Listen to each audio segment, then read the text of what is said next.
Hola y bienvenidos a un nuevo episodio de Aula 2030, Objetivos de Desarrollo Sostenible en clave de universidad, un podcast que forma parte del Observatorio de Implementación de la Agenda 2030 en el Sistema Universitario Español. En Aula 2030 sintonizamos aquellas voces que están marcando el rumbo hacia un futuro más sostenible. Soy Karina Ceballos y esto es Aula 2030.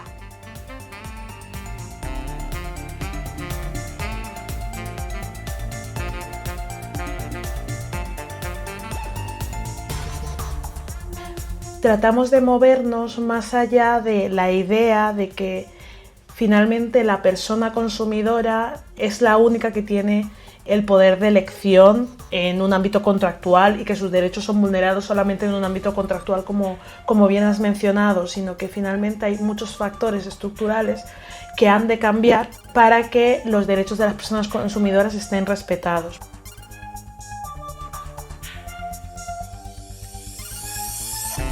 Las personas estudiantes pueden buscar espacios de consumo que también nos ayude también a crear una red comunitaria, ¿no? Hay muchos espacios de consumo en diferentes ciudades que también te ayudan a verte implicado en esta cadena y salir mucho más allá de las grandes cadenas de supermercado que todos ya conocemos, ¿no? Y que te ayudan a hacer red, te ayudan a conocer y que también es de una manera intergeneracional porque estás en contacto con otras personas. Hoy me acompaña Saray Boleco, técnica en alimentación de la Federación de Consumidores y Usuarios, conocido como CECU. La CECU es una federación española con más de 40 años de trayectoria que se dedica a la defensa de los derechos de las personas consumidoras desde una visión integral. No solo trabajáis en lo contractual, sino que abordáis temas como el medio ambiente, la seguridad alimentaria, el acceso a la justicia, el comercio justo, y para ello CECU actúa como representante institucional. Además tenéis campañas de formación y de sensibilización y presta atención a colectivos vulnerables participando activamente en procesos legislativos. Hola Saray, gracias por concedernos un ratito. Buenas, yo encantada de estar aquí, es un placer. Muchas gracias. Bueno, para empezar, si quieres, ¿podrías contarnos un poco más sobre cómo trabaja CECU, cómo os desarrolláis en ámbitos tan variados? Desde CECU, finalmente, como somos una federación, aglomeramos a las asociaciones de consumidores y usuarios que hay a nivel territorial, en Galicia, en Euskadi, en Valencia, también en Canarias y en otros territorios, y son ellas las que recogen las demandas de las personas usuarias. Nosotras, finalmente, desde CECU lo que hacemos es tratar de promover cambios legislativos a esas demandas que finalmente son una necesidad estructural.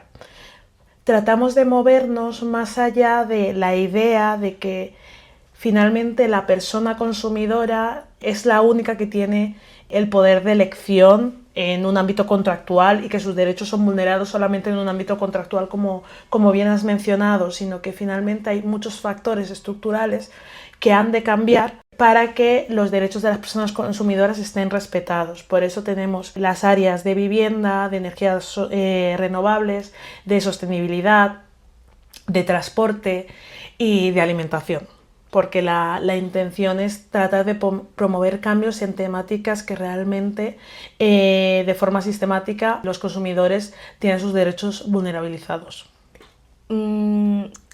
Respecto a esto, claro, ¿cuáles son los retos que habéis identificado en materia de consumo aquí en España?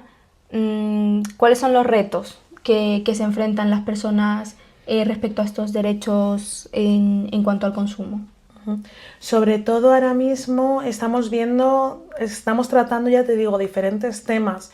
Ahora mismo podemos ver cómo la vivienda es uno de los temas más sonados, porque finalmente te están vulnerabilizando un derecho que implica la estructuralidad de tu vida, de dónde resides, dónde vives, qué precio tienes que pagar, qué precio dejas de pagar en otros ámbitos por pagar una vivienda de alquiler.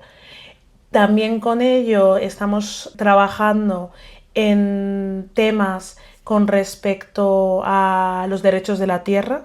Hace nada se ganó un proceso legislativo con respecto a una industria que estaba en Galicia contaminando el agua de As Conchas. y finalmente eso también impacta en nuestro día a día y en la seguridad y en la salud propia, ¿no?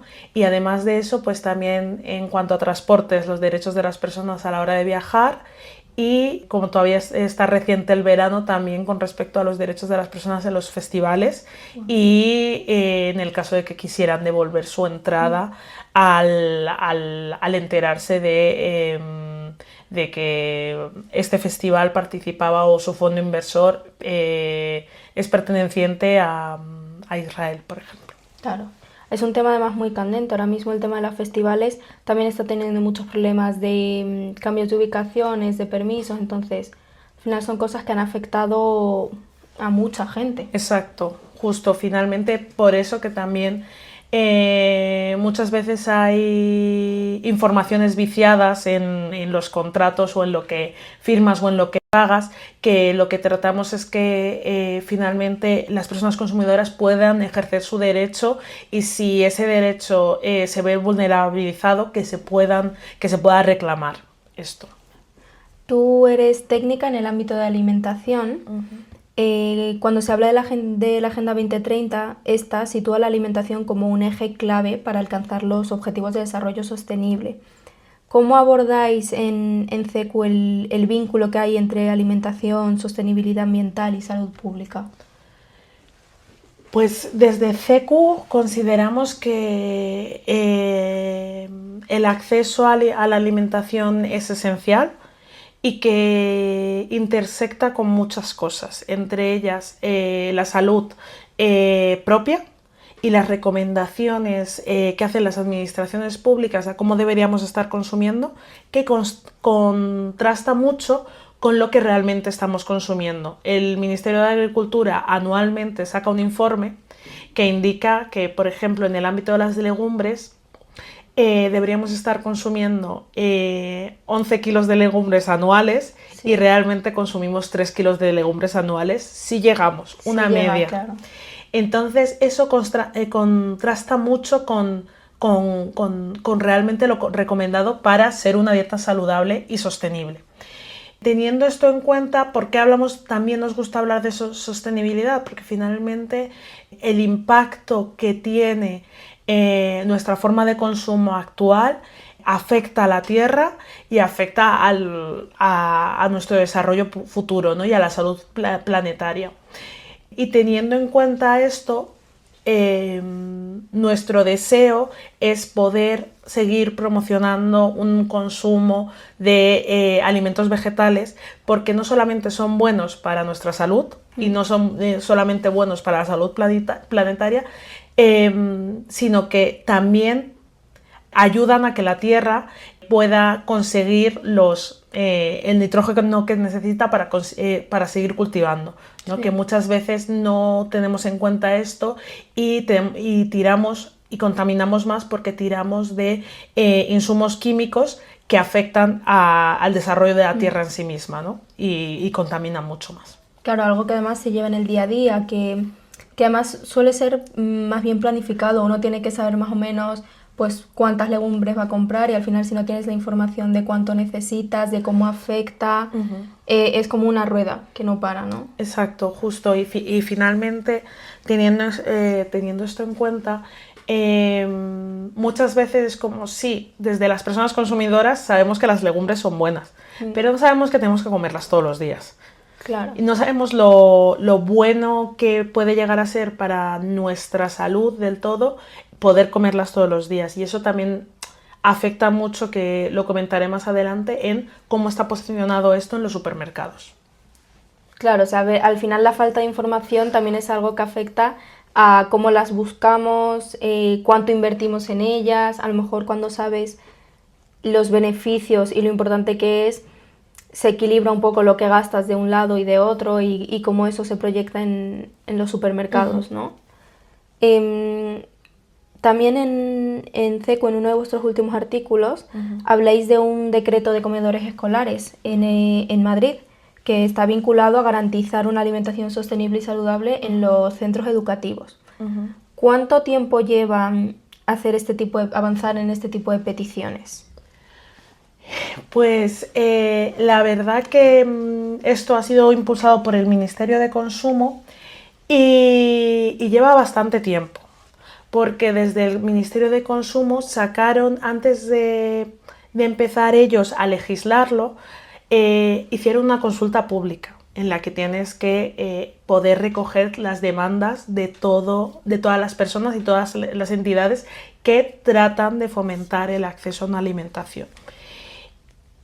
Y tras ello, tras esa recogida, comienzan a legislar y luego vuelven a hacer una evolución para que recoja las demandas, porque finalmente este decreto, por ejemplo, de comedores escolares venía siendo una demanda de parte de las AFAS, las asociaciones de familias de alumnos y alumnas, y por parte de otras organizaciones de la sociedad civil, que creemos importante que las infancias y adolescencias puedan consumir de forma sana y de forma saludable y con alimentos de proximidad, que muchas veces el poder, con este decreto lo que se realiza es que se pueda estandarizar lo que consume uno y que todo el mundo pueda consumir de forma saludable. Porque antes lo que pasaba en solamente un colegio que sí que podía tener acceso a un consumo de proximidad, no pasaba en el otro de al lado.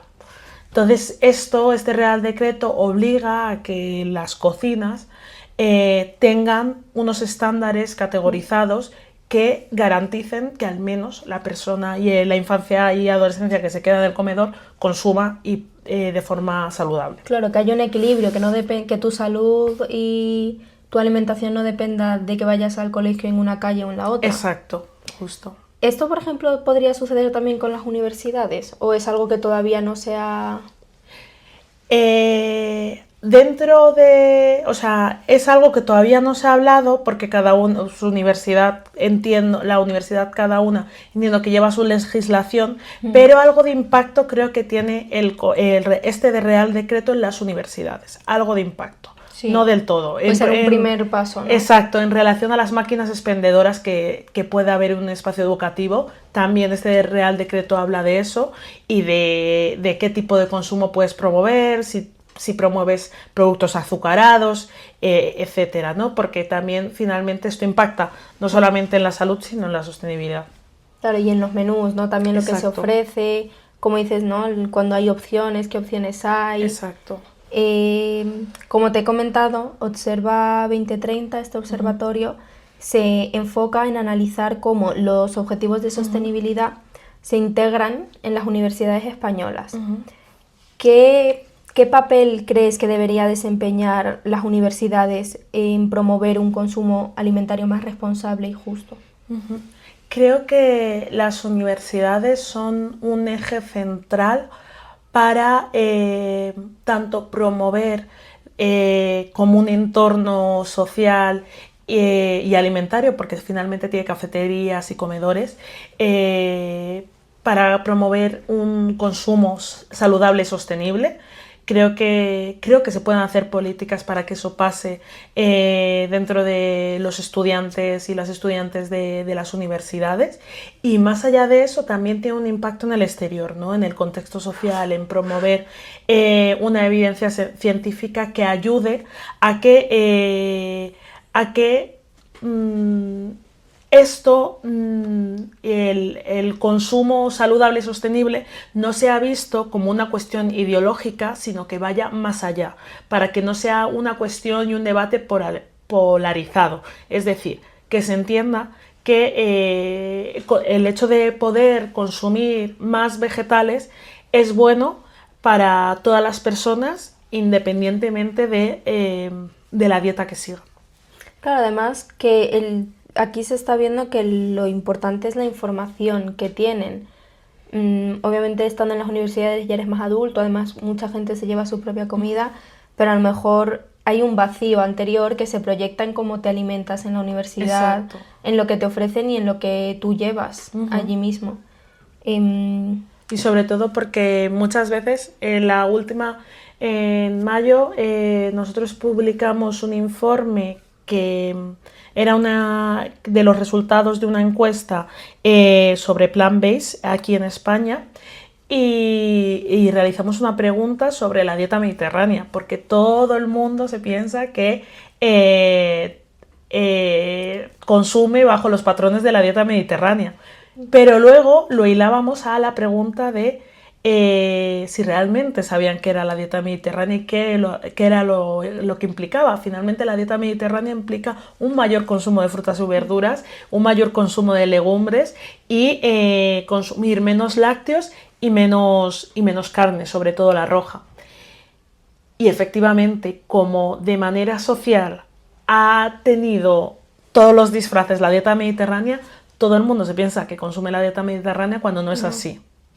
Entonces todo el mundo asume que su dieta es la más saludable cuando en verdad podría ser más saludable y más sostenible siguiendo los patrones de la dieta mediterránea. Por ejemplo, ¿en qué sentido? ¿Es más en el tema de los aceites? Se habla siempre de la Mediterránea, ¿no? De los aceites, del jamón. Las carnes rojas. Exacto. Pues eso, hay un vacío, ¿no? Al final no terminas de saber cómo te estás alimentando. Justo. Y bueno, es lo que digo, ¿no? Al final llegas a la universidad, ya tienes una edad, además muchos estudiantes que se trasladan y tienes que empezar a encargarte tú más también de todo lo que gastas también en el supermercado. Queda ahí lo que decías, ¿no? De dónde están las legumbres, dónde están las verduras, dónde están... Y también teniendo en cuenta esto, cuando recién los jóvenes y las personas jóvenes se han mudado, se han movido, se han independizado, se han tenido que mover a otra ciudad debido a la universidad, finalmente es en ese momento en el que se tienen que hacer más cargo del cocinado. Y eso también impacta en el tipo de dieta que van a asumir, porque finalmente se entiende que las legumbres no son las más elegidas para las personas jóvenes porque finalmente nos lleva más tiempo realizarlo, hacerlo, pero hay legumbres en conserva que pueden ser una forma estupenda para poder consumir legumbres, pero de una forma fácil, entre comillas, ¿no?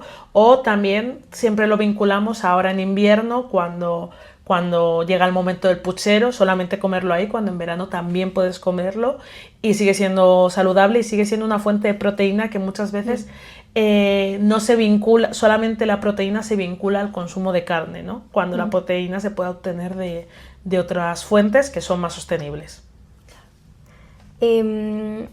Cuando hablamos de las universidades, obviamente el colectivo a lo mejor más grande es el de los estudiantes y son a lo mejor un grupo de la sociedad clave para el cambio de los hábitos de consumo, ¿no?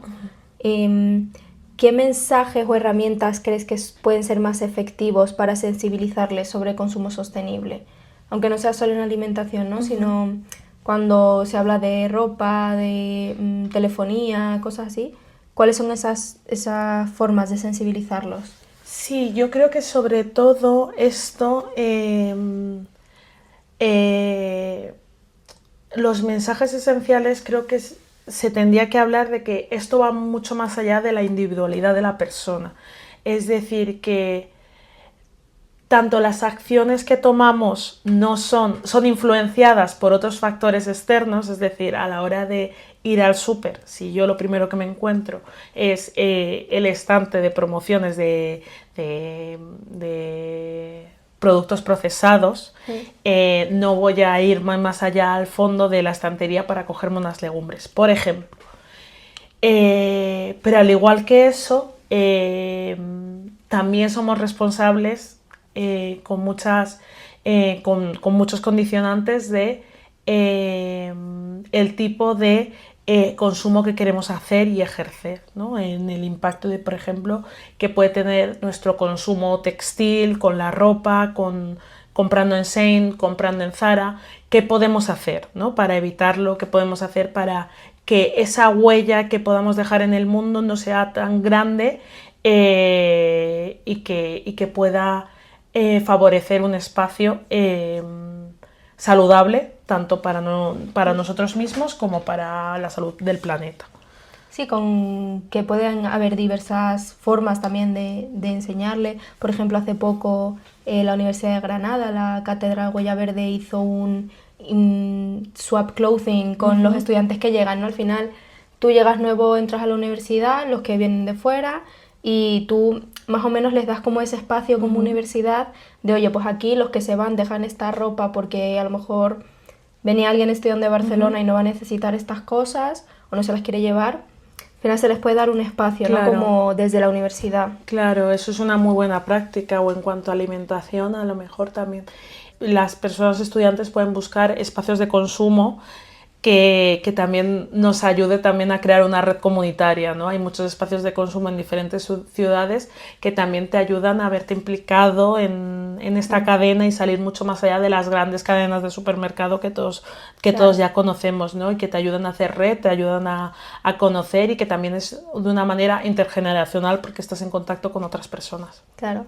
¿Crees que ahora mismo los estudiantes, esto ya es un poco, a lo mejor no es tan fácil de ver, pero ¿creéis que los estudiantes están más concienciados ahora con el tema del consumo sostenible que antes?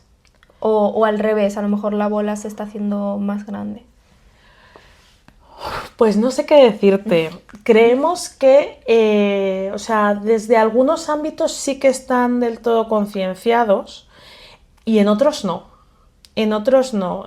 Por ejemplo, en esta misma encuesta que te he comentado que hicimos a la opinión pública, muchas de las personas que les preguntamos si estaban dispuestos a reducir su consumo de carne y los motivos eran más relacionados con salud que sostenibilidad. Sostenibilidad Claro. iba después que salud, ¿no? Y de nuevo como retornando a esa mirada individual de tengo que cuidarme por mantenerme sano por motivos de salud, que también es importante. Y que lo estás haciendo, al final. Exacto. Estás dispuesto a ello, Exacto. pero te falta como el empuje, Justo. ¿no? De que sea por algo más global. Exacto, justo. Que viene a la par, ¿no? Que por motivos de salud tú reduzcas tu consumo de carne, también estás impactando de forma favorable en la salud planetaria, pero no les viene ese primer pensamiento a la hora de elegir que reducir el consumo de carne. Eso es como un ejemplo clave que te puede llegar a decir la toma de decisión con respecto al consumo sostenible de diferentes jóvenes. Yo creo que en otros espacios hay muchas prácticas que han favorecido que esto se deje de hacer. Por ejemplo, el verano joven.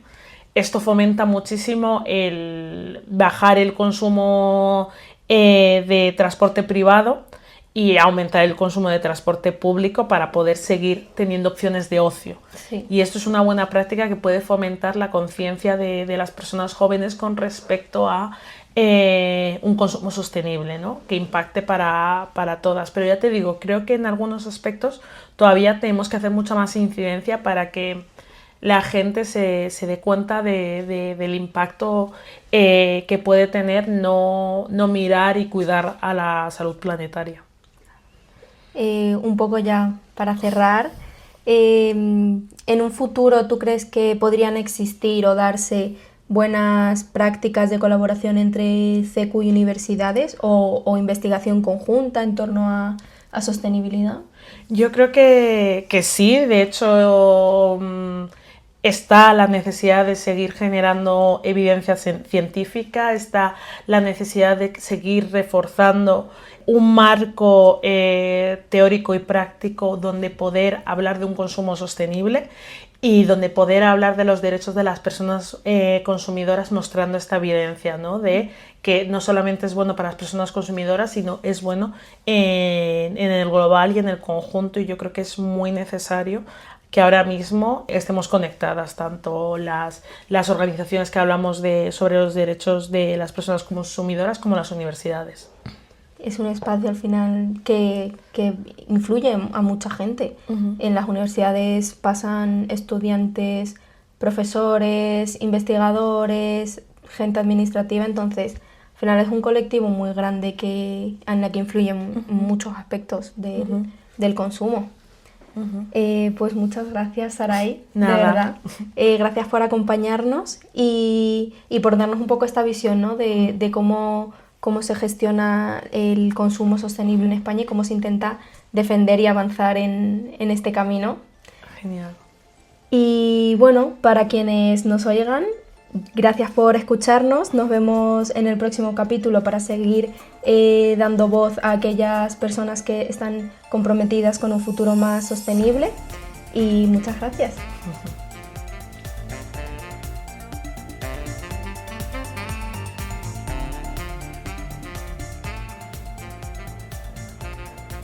Aula 2030, Objetivos de Desarrollo Sostenible en clave de universidad.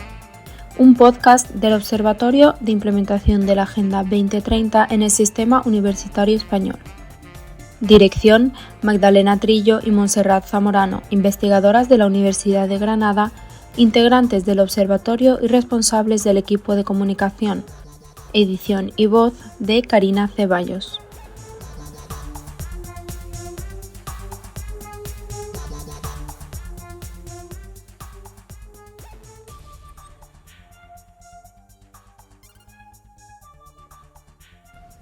El proyecto Observatorio de Implementación de la Agenda 2030 en el Sistema Universitario Español Observa 2030 ha sido financiado por el Ministerio de Derechos Sociales, Consumo y Agenda 2030 en la convocatoria para la realización de actividades relacionadas con la promoción e implementación de la Agenda 2030 para el Desarrollo Sostenible en España por entidades sociales del año 2024. El contenido de dicha publicación o actividad es responsabilidad exclusiva de la entidad subvencionada y no refleja necesariamente la opinión del Ministerio de Derechos Sociales, Consumo y Agenda 2030.